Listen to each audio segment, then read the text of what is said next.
Selama hati tidak bisa dibersihkan karena terhubung dengan ruhani itu, maka sulit ceritanya untuk terbebas dari gangguan-gangguan. Jadi gangguan ini tidak selamanya terkait dengan jin-jin zalim atau jin yang suka mengganggu. Iya.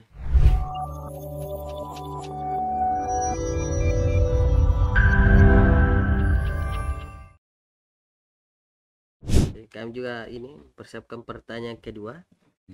Nah, mungkin saya bisa jelaskan juga tanda-tanda misalkan ada orang yang terkena kayak gangguan-gangguan seperti itu. Jadi mungkin kalau misalkan ada orang yang terkena gangguan sihir atau apa sebagainya kerasukan ini, mungkin ada tanda-tanda yang bisa kita petik atau lihat. Bila seperti ini tanda-tandanya loh orang yang terkena ini. Kalau berbicara terkait gangguan, ya makanya tadi saya sebelum jauh membahas tentang dunia goib atau jin, Iya, menelusuri diri ya, bahwa secara umum yang kita pahami bahwa kita ini terdiri dari jasmania, jasad kita, dan iya, ruhaniah. iya, iya. Jadi kalau dalam beberapa literatur, kalau sudah dikaitkan masuk sedikit di dalam tasawuf itu, eh, sebagian ulama-ulama sufi mengatakan bahwa ruhani kita itu istilahnya terhubung dengan kolbu kita. Iya. Makanya ada riwayat Rasulullah Sallallahu Alaihi Wasallam menegaskan itu eh, ala fil jasadi mudghah, Iya. bahwa di setiap jasad jasmani anak cucu Adam itu, manusia itu ada mudghah, ada segumpal. Iya. Idza saluhat saluhat jasadu kullu, fa idza fasadat fasadat Fasada. jasadu kullu. Kalau baik segumpal itu, maka baiklah keseluruhan. Iya. Kalau rusak, maka rusaklah keseluruhannya. Iya. Ditegaskan oleh Rasulullah ala wahiyal qalbi. Jadi yang dimaksud adalah kolbu ya. Makanya bahkan mursyid tercinta Asy Al Habib Wang Makkah menyampaikan, dia pakai bahasa Bugis itu selalu menyampaikan pada cengi atimu. Iya. Iya. Jadi itu adalah suatu sinyal tanda bahwa memang hati yang perlu kita perhatikan. Bahkan di hadis-hadis lain dijelaskan bahwa innallaha la yanzuru, Tuhan itu Iya. tidak melihat, Allah tidak melihat bagaimana fisikmu, pakaian yang kau pakai, bagaimana bentuknya, tapi yang dia Allah Ta'ala yang lihat itu adalah hati. Hati.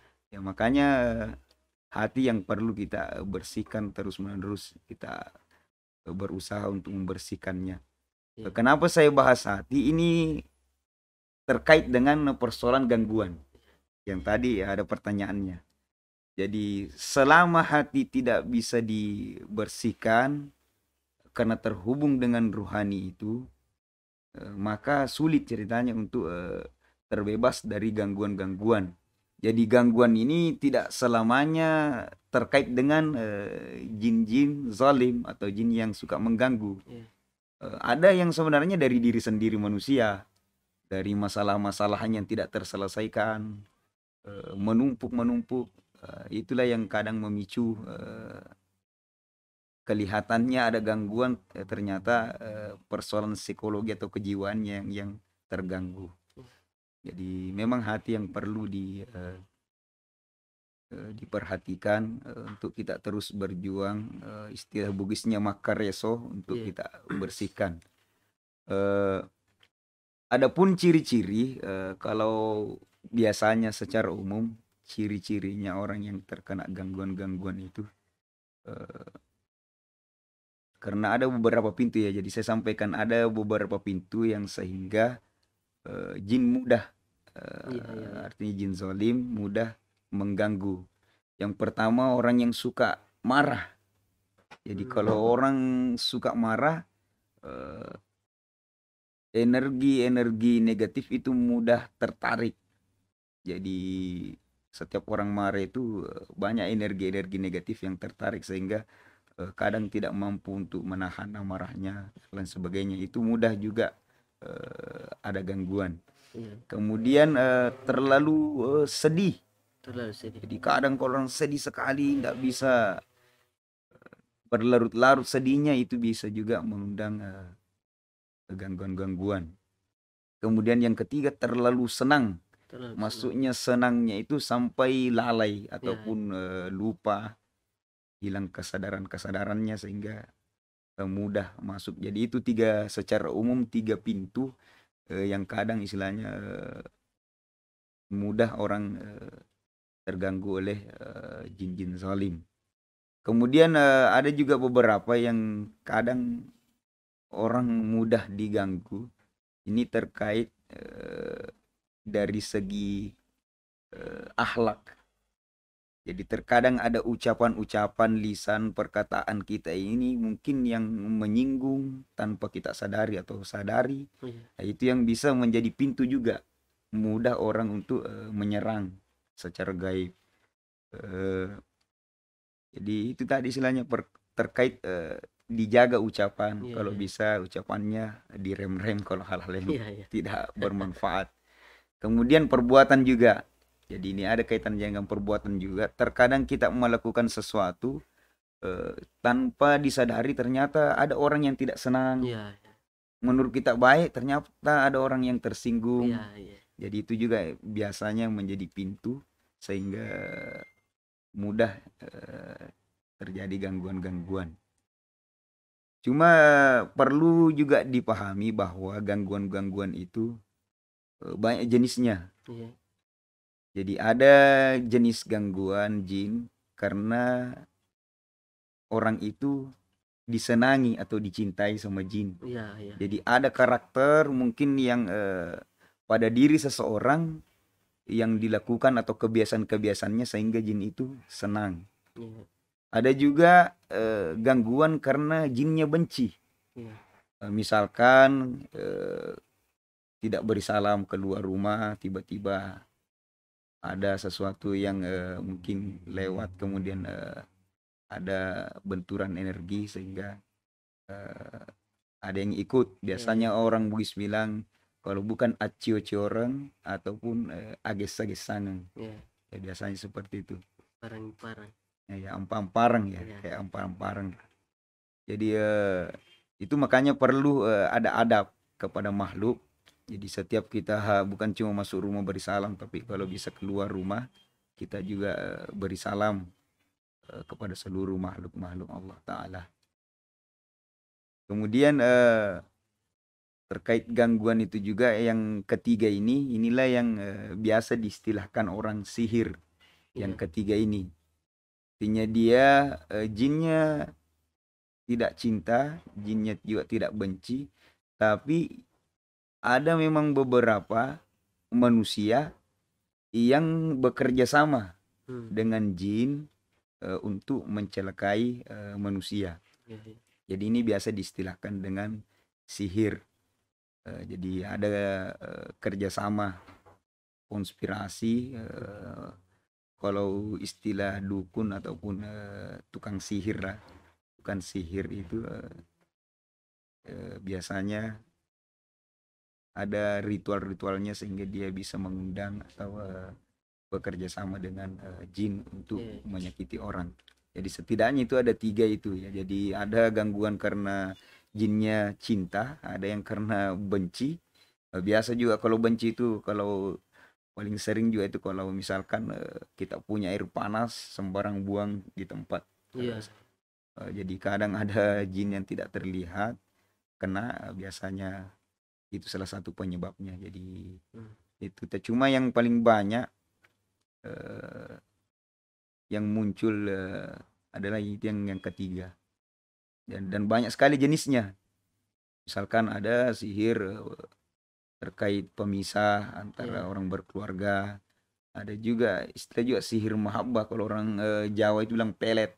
iya, Jadi ada juga yang seperti, jadi banyak jenisnya. Ada juga jenis sihir supaya orang sakit, iya, seperti itu. Jadi kembali saya bahasakan, kuncinya adalah bagaimana kita bisa membersihkan hati, mengisinya dengan hal-hal positif, Tentunya kalau dalam Islam kan dengan zikir, dengan banyak sholawat, dengan memperbanyak baca ayat-ayat Allah Ta'ala.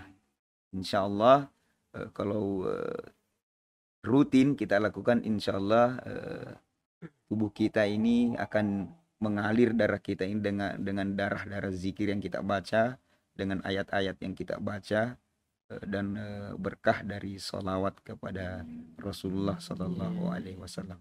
Jadi kuncinya itu ya, jadi terkait supaya tidak ada gangguan, itu ya kuncinya. Jadi kolbu.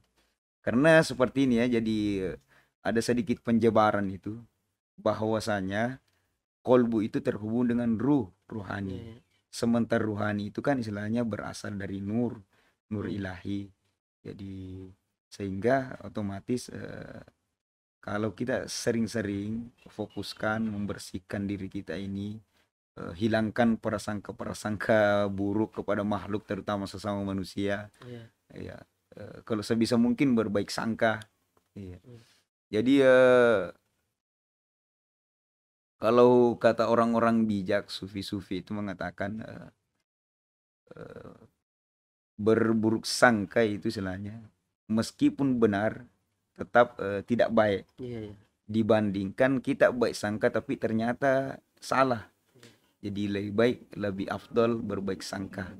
Dikaitkan dengan hadits qudsi, Allah Ta'ala mengatakan, istilahnya berfirman di hadits qudsi itu, inna nadhani abdi, bahwasanya Allah mengatakan saya sesuai dengan prasangka hambaku. Makanya dalam Islam itu kita dianjurkan untuk berprasangka baik dengan siapapun.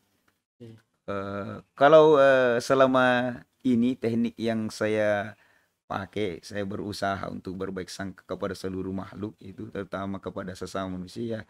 Setiap saya ketemu orang atau makhluk, saya harus menjadikan makhluk itu atau orang itu, manusia itu cermin. Jadi caranya jadikan cermin. Jadi setiap kita lihat, kalau ada keburukan yang kita lihat sama orang, berarti itu diri kita. Jadi selalu kembali kepada diri kita supaya kita fokus kepada diri kita. Artinya saya selalu ingat nasihatnya Sayyidina Ali karramallahu wajah, bahwa jangan fokus pikirkan orang, cari keburukan orang, tapi fokuslah kepada diri sendiri kita ini. Mungkin seperti itu sedikit penjelasannya. Jadi mungkin saat pertanyaan terakhir dari kami, kalau misalkan kita sudah terlanjur kena gangguan sihir ini atau apalah, mungkin ada cara untuk membentengi diri supaya tidak terkena lagi oleh gangguan seperti ini? Kalau dalam Islam kan kita biasa dengar istilah tibun nabawi atau pengobatan ala Rasulullah Sallallahu Alaihi Wasallam. Cuma yang populer kan istilah ruqyah. Cuma kalau secara bahasa sebenarnya ruqyah itu adalah baca-baca atau mantra-mantra atau jampi-jampi. Jadi umum karena dia dari bahasa Arab. Jadi segala yang terkait baca-baca, jampi-jampi ataupun sejenisnya itu sebenarnya ruqyah. Cuma orang-orang sekarang kadang membagi. Jadi dilihat dari apa yang dipakai. Jadi kalau ruqyah syariah berarti secara syariat katanya. Maksudnya secara syariat murni semuanya berasal dari Rasulullah. Misalkan dari Al-Quran, kemudian doa-doa Nabi, baru bisa dikatakan syariah. Ada juga yang bagi ruqyah syirkiyah. Syirkiyah katanya kalau tidak pakai Al-Quran. Tapi kalau menurut pemahaman saya bisa dibagi, tapi kita tidak boleh menjudge bahwa saudara kita ini pengobatannya ruqyahnya syirik, karena kita tidak tahu di dalam hatinya ataupun apa yang dipakai.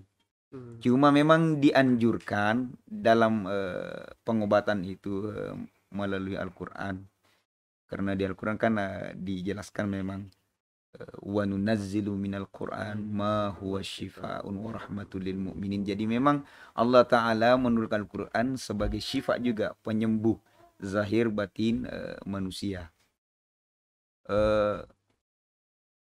Kemudian terkait dengan pengobatan tadi ruqyah. Jadi tidak sekedar kita berniat untuk mengobati atau memohon kepada Allah kesembuhan atau perlindungan. Tapi sebaik-baiknya adalah ada sisi ataupun nilai-nilai dakwah di dalamnya. Makanya dalam ruqyah dianjurkan untuk dijaharkan. Jadi setiap kita bacakan ayat zikir dijaharkan supaya orang yang mendengar bahwa oh jelas ini dari Al-Quran. Iya. Jadi dianjurkan supaya ada sisi-sisi dakwah yang di dalamnya, bahwa kita memang dakwah bil Quran. Ya, terkait gangguan-gangguan tadi ya, raki ataupun peruqyah itu banyak macam metodenya, masing-masing punya metode. Meskipun mungkin semuanya pakai Al-Quran, tapi beda-beda setiap metodenya. Beda-beda setiap metode yang dipakai. Cuma kalau mau untuk perlindungan itu ataupun sudah terkena, jadi kalau belum ya sisa kita selalu mohon perlindungan lewat pagar diri. Cuma kalau kena ada istilahnya ruqyah mandiri. Artinya ruqyah mandiri itu ruqyah sendiri, ruqyah diri sendiri. Ada juga kita minta kepada saudara-saudara kita yang biasa meruqyah. Jadi biasanya tekniknya ada teknik simak, maksudnya mendengarkan ayat. Sambil simak biasa pakai ada tepukan-tepukan sebagai isyarat untuk melepas. Tiupan-tiupan halus lembut, itu semua isyarat-isyarat untuk melepas gangguan-gangguan itu. Jadi kalau yang terlanjur ya sebaiknya diruqyah, kemudian minum juga air doa atau air ruqyahnya, kemudian juga kalau bisa dimandi. Insyaallah. Cuma saya ingin mengatakan bahwa harus yakin. Kuncinya adalah yakin. Bagaimana cara yakinnya? Ya tetap kita berpegang pada Al-Quran dan Sunnah. Yang pertama itu kan di Al-Quran itu inna kaida syaitan kana dhaifa. Sesungguhnya tipu daya setan lemah.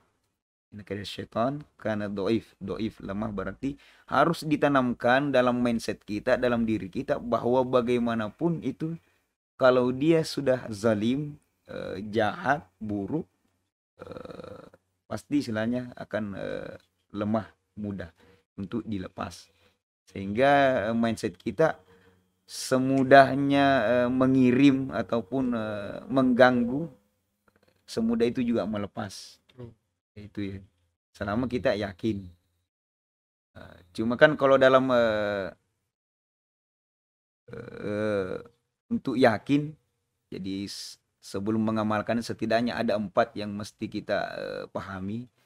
Harus diilmui, kemudian ilmunya itu harus dipahami, kemudian yang ketiga dipahami, insyaallah akan ada yakin. Kalau sudah ada yakin, insyaallah ada penghayatan atau pengamalan prakteknya akan enak. Kalau sudah ada keempat itu, jadi ada ilmu, ada pemahaman, ada yakin, dan ada penghayatan atau prakteknya. Jadi sama dengan kalau secara umum untuk amalan-amalan pagar diri, ada istilah ayat sepu jagat ruqyah itu yang dibaca suratul Fatihah, ayat kursi, Al-Ikhlas, Al-Falaq, dan An-Nas. Cuma cara orang biasanya ada yang baca saja. Kalau sebaik-baiknya adalah dengan tiupan. Jadi tangan kita kumpulkan seperti ini. Kemudian kita baca Fatihahnya. Setelah sampai di waladhdallin, amin, kita tarik nafas. Jadi caranya tarik nafas di dalam hati sambil mengatakan, ya Allah, hamba minta berkahnya suratul Fatihah. Setelah itu baru ditiup. Kita niatkan kumpulkan berkah, jadi tangannya harus terkumpul. Kemudian setelah itu baca ayat kursi. Pas selesai wala yauduhu hifdzuhuma wa huwal aliyyul azim, tarik lagi nafas. Minta lagi dalam hati, ya Allah, hamba mohon berkahnya ayat Ayatul kursi. Tiup lagi. Begitu seterusnya, Al-Ikhlas, Al-Falaq, An-Nas, baru tarik lagi nafas, kemudian kita tiup sambil minta berkahnya ketiga surah itu. Setelah itu baru kita niatkan untuk pagar diri. Jadi caranya yang secara umum itu biasanya setelah terkumpul kita niatkan sudah pagar diri. Jadi mulai wajah kita ini kita sapu, turun ke bawah, Ya, ya. sapu. Harus. Nah, jadi harus sering-sering. Ya. Karena setiap ayat itu ada energinya. Jadi insya Allah kalau sering-sering rutin kita mengamalkan pagar diri dengan ayat-ayat, insya Allah akan ada pagar goib. Iya. Istilah lain ada aura yang mengelilingi tubuh orang yang mengamalkan pagar diri itu. Jadi kalau ada biasa yang bertanya bagaimana kalau ndak hafal yang 5 itu, ya apa saja yang dihafal, yang penting istilahnya dari Al-Quran atau doa-doa dari Rasulullah itu. Orang-orang dulu yang saya dapat juga Bismillahirrahmanirrahim 21 kali. Ya, jadi dibaca kemudian disapukan ke seluruh badan insyaallah. Jadi itu salah satu teknik untuk memproteksi diri dari hal-hal negatif. Contohnya gangguan jin-jin zalim. Jadi mungkin seperti itu contohnya. Itu berawal dari pertemuan ya. Wallahu alam, artinya pertemuan dengan satu sosok saudara bangsa jin. Beliau bernama Furqon. Menurut beliau berasal dari zamannya Nabi Sulaiman alaihissalam. Kalau penuturan dari beliau. Itulah yang pertama kali mengajak saya untuk masuk di dunia jin atau dunia mistik, dunia goib.